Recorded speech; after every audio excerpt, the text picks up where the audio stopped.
ప్రసంగి గ్రంథము 5వ అధ్యాయము. నీవు దేవుని మందిరమునకు పోవునప్పుడు నీ ప్రవర్తన జాగ్రత్తగా చూచుకొనుము. బుద్ధిహీనులు అర్పించునట్లుగా బలి అర్పించుట కంటే సమీపించి ఆలకించుట శ్రేష్టము. వారు తెలియకయే దుర్మార్గపు పనులు చేయుదురు. నీవు దేవుని సన్నిధిని అనాలోచనగా పలుకుటకు నీ హృదయమును త్వరపడనీయక నీ నోటిని కాచుకొమ్ము. దేవుడు ఆకాశమందున్నాడు, నీవు భూమి మీద ఉన్నావు. కావున నీ మాటలు కొద్దిగా ఉండవలెను. విస్తారమైన పనిపాటుల వలన స్వప్నము పుట్టును. పెక్కు మాటలు పలుకువాడు బుద్ధిహీనుడగును. నీవు దేవునికి మ్రొక్కుబడి చేసుకొనిన ఎడల దానిని చెల్లించుటకు ఆలస్యము చేయకుము. బుద్ధిహీనుల యందు ఆయనకిష్టము లేదు. నీవు మ్రొక్కుకొనిన దాని చెల్లించుము.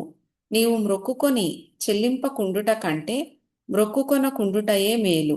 నీ దేహమును శిక్షకు లోపరచునంత పని నీ నోటి వలన జరుగనీయకుము. అది పొరపాటు చేత జరిగెనని దూత ఎదుట చెప్పకుము. నీ మాటల వలన దేవునికి కోపము పుట్టించి నీవేళ నీ కష్టమును వ్యర్థపరచుకొనెదవు. అధికమైన స్వప్నములను మాటలును నిష్ప్రయోజనములు. నీ మట్టుకు నీవు దేవుని యందు భయభక్తులు కలిగి ఉండుము. ఒక రాజ్యమందు బీదలను బాధించుటయు ధర్మమును న్యాయమును బలాత్కారము చేత మీరుటయు నీకు కనబడిన ఎడల దానికి ఆశ్చర్యపడకుము. అధికారము నొందిన వారి మీద మరి ఎక్కువ అధికారము నొందిన వారున్నారు, మరియు మరి ఎక్కువైన అధికారము నొందినవాడు వారికి పైగానున్నాడు. ఏ దేశములో రాజు భూమి విషయమై శ్రద్ధ పుచ్చుకొనునో ఆ దేశమునకు సర్వ విషయముల యందు మేలు కలుగును. ద్రవ్యమునపేక్షించువాడు ద్రవ్యము చేత తృప్తి నొందడు. ధన సమృద్ధినపేక్షించువాడు దాని చేత తృప్తి నొందడు. ఇదియు వ్యర్థమే. ఆస్తి ఎక్కువైన ఎడల దాని భక్షించువారును ఎక్కువ అగుదురు. కన్నులారా చూచుటయే గాక ఆస్తి పరునికి తన ఆస్తి వలన ప్రయోజనమేమి? కష్టజీవులు కొద్దిగా తినినను ఎక్కువగా తినినను సుఖనిద్ర నొందుదురు. అయితే ఐశ్వర్యవంతులకు తమ ధన సమృద్ధి చేత నిద్ర పట్టదు. సూర్యుని క్రింద మనస్సునకు ఆయాసకరమైనదొకటి జరుగుట నేను చూచితిని.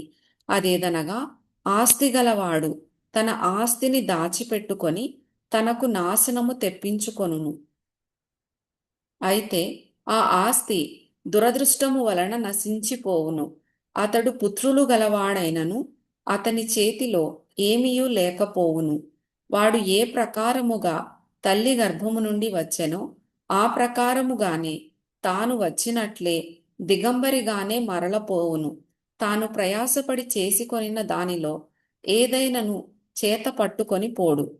అతడు వచ్చిన ప్రకారముగానే మరలా పోవును. గాలికి ప్రయాసపడి సంపాదించిన దాని వలన వానికి లాభమేమి? ఇదియు మనస్సునకు ఆయాసకరమైనదే.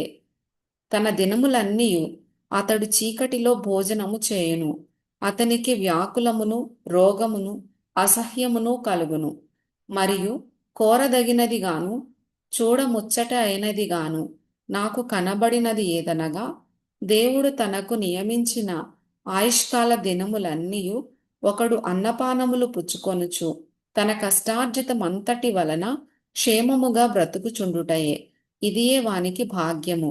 మరియు దేవుడు ఒకనికి ధనధాన్య సమృద్ధి ఇచ్చి దాని యందు తన భాగము అనుభవించుటకును అన్నపానములు పుచ్చుకొనుటకును తన కష్టార్జితమందు సంతోషించుటకును వీలు కలుగజేసిన ఎడల అతనికి ఆ స్థితి దేవుని ఆశీర్వాదము వలన కలిగినదనుకొనవలెను. అట్టివానికి దేవుడు హృదయానందము దయచేసియున్నాడు గనుక అతడు తన ఆయుష్కాల దినములను జ్ఞాపకము చేసుకొనడు.